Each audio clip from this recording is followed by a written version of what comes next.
Maithili express की शानदार प्रस्तुति।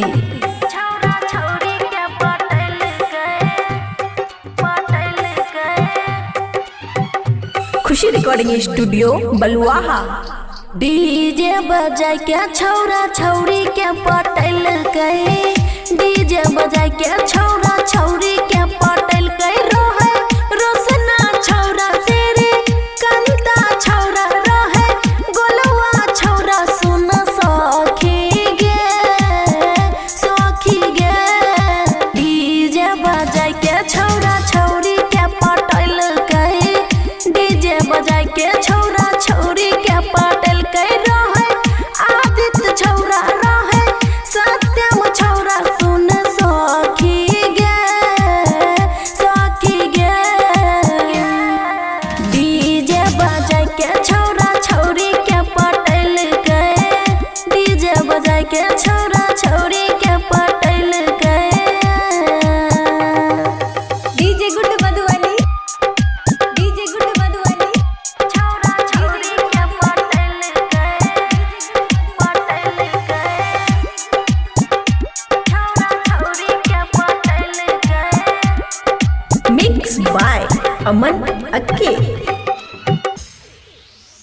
गाना बजाबै सुपर से ओपर करे लोगे डांस गे, कमर से कमर बीच में सटाबै तब मारे चांस गे।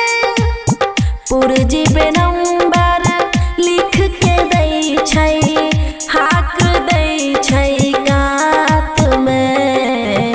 कात में डीजे बजाय के छौरा छौरी के पटल गए, डीजे बजाय के छौरा छौरी के पटल गए। रहे विजया छौरा रंजितवा छौरा रहे दीपिका छौरा सुन सखी गे डीजे बजाय के छौरा छौरी के पटल गए।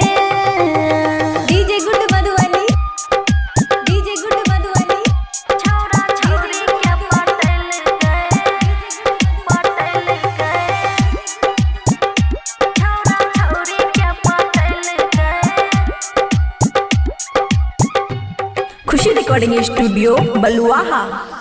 लेजर लाइट बारे ऊपर से नीचा, साउंड के फूल करे बेस गे, के कोरस कम कोई लागे नहीं सखी उड़बै सब गैस गे।